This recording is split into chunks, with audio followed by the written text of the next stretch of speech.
In this lecture, we're going to be talking about the very first book in the New Testament and one of the four Gospels, and personally, one of my very favorite books in the New Testament, and that is the Gospel of Matthew.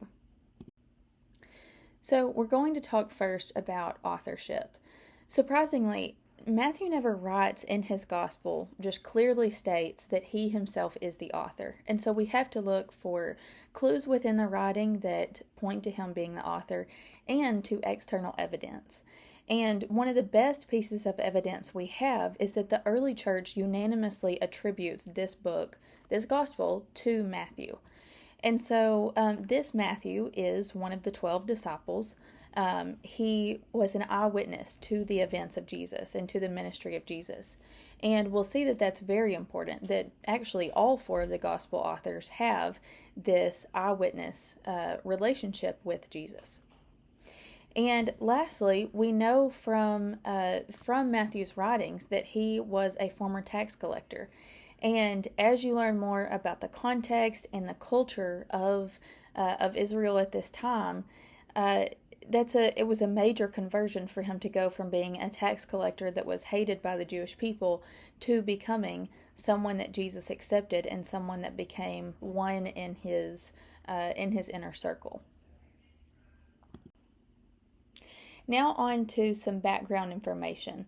Matthew's Gospel was likely written in the late 50s or early 60s AD, which really wasn't too long after Jesus' death. And then, surprisingly, Matthew's Gospel is likely written after Mark's Gospel. So, most scholars claim that Mark's Gospel, which is the second one we will read, was actually written first and was already circulating amongst the people before Matthew then got a hold of Mark's Gospel and was able to write his as well. So, second Gospel to be written. In terms of his audience, it's pretty clear that Matthew was writing to a group of Jewish Christians. So these were people that were ethnic Jews but had converted to Christianity after the life and ministry of Jesus. We have many, many clues in Matthew's Gospel that this is the case, and we'll get into a few more of those. But the main one is just that Matthew's writing is very Jewish in nature. So he writes in a way that would have really meant something to the Jewish people, and they would have understood many of the references and allusions to kind of the Jewish culture that maybe someone that was a Gentile wouldn't have picked up on right away. So, very Jewish in nature. Now, Matthew has two reasons for writing his gospel, and I think he makes these two reasons very clear in his writing. The first is that he wants to show that Jesus was the Messiah that the Jewish people had been waiting for. So remember that his audience is likely Jewish Christians, and Matthew is hoping to confirm through the story of Jesus' life and ministry that this man, Jesus of Nazareth, truly is the Messiah that the Jewish people have been waiting for so long. So in other video lectures, you'll read how this was a major expectation of the Jewish people, that God, or Yahweh, would send them this messianic figure, and this figure would make things right for the people, and he would act in these big ways to make things right again. And so Matthew is trying to persuade these people, or to confirm in their lives, that this man, Jesus, truly is the Messiah. Matthew also wants to show that salvation is available to the Gentiles through Jesus. So a Gentile is anyone that is not ethnically Jewish. That would be like me, and likely like you guys too. So Matthew is wanting to show that Jesus is not only this Messiah that has come to make things right for the Jews, but also for anyone who wants to believe in him, so Jews and Gentiles alike. And so Matthew, I think all throughout his gospel, is wanting his readers to see this over and over again. So some other things about Matthew that can be helpful to know. One is that as he is writing his gospel, he sometimes prioritizes themes over writing in a strictly chronological way.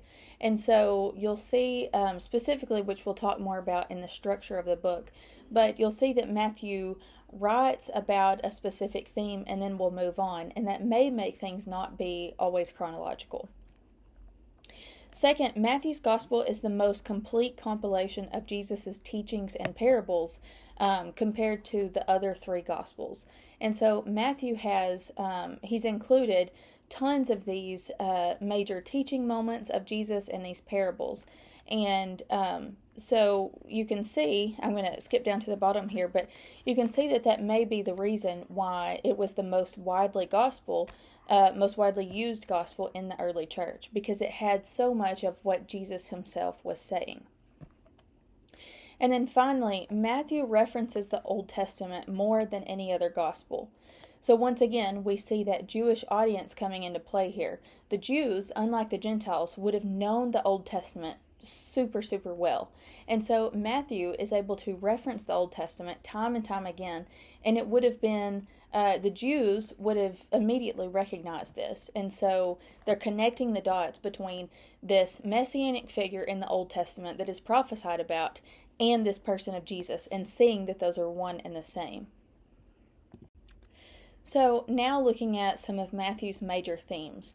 The first one, of course, is that Jesus is the Messiah. As I said, that was his sole purpose for writing, to explain that Jesus is the Messiah that has come for both Jews and Gentiles.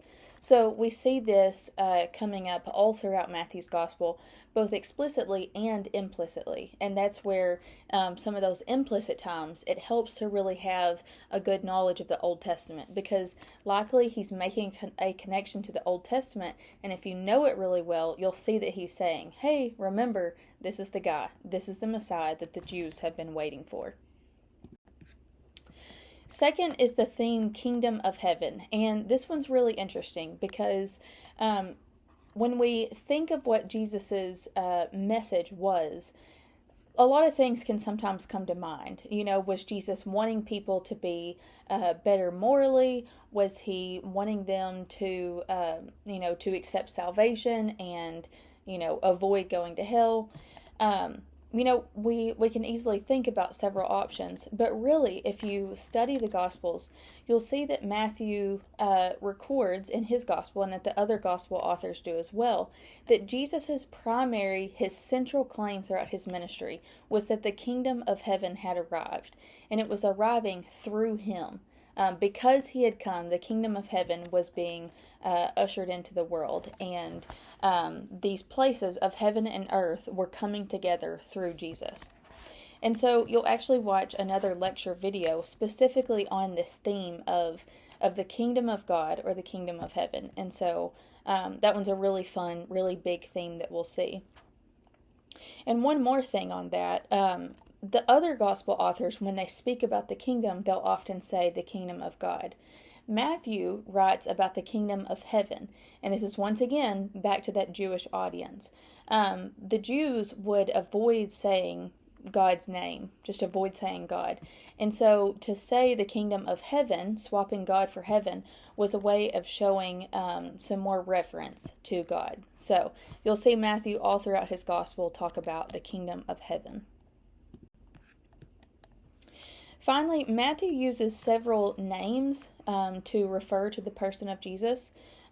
So he uses the term Christ or Messiah, Son of David, Son of God, and Son of Man.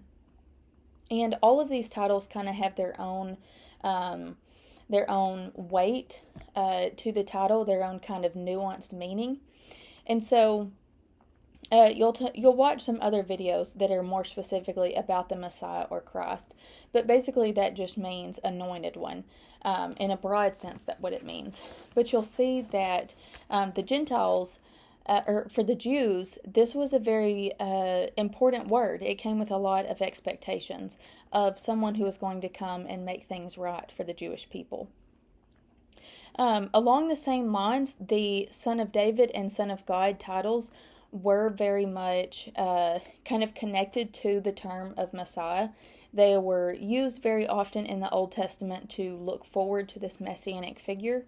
And so when Matthew calls Jesus this, it is once again this pointing to Jesus being the Messiah. And then a few times, Jesus is called the Son of Man. This is actually Jesus' favorite title when referring to himself. So you'll read several times where Jesus is talking about himself and calls himself the Son of Man. This was kind of a title that Jesus could use to explain who he was a little more slowly. It didn't have all of those Old Testament connotations like some of these others.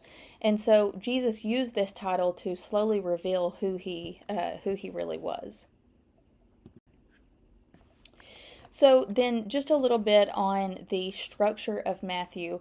I already told you that Matthew has more teaching moments and parables of Jesus than any of the other Gospels. But what's interesting is the way that Matthew has written this is super organized.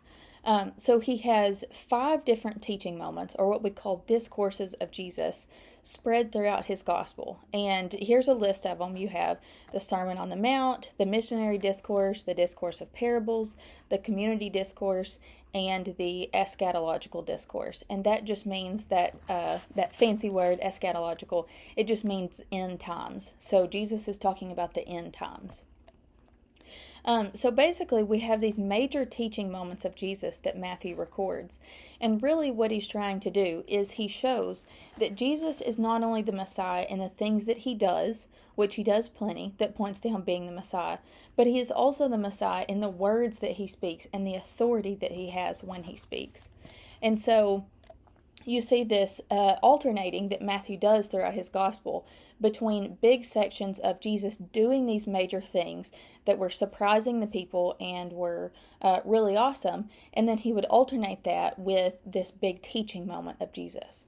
So just pay attention to that structure. You'll see that kind of come alive now that you're made aware of that. So that kind of wraps up just a little bit about Matthew's Gospel. Like I said, it's one of my favorites, so I really hope that you enjoy reading it too.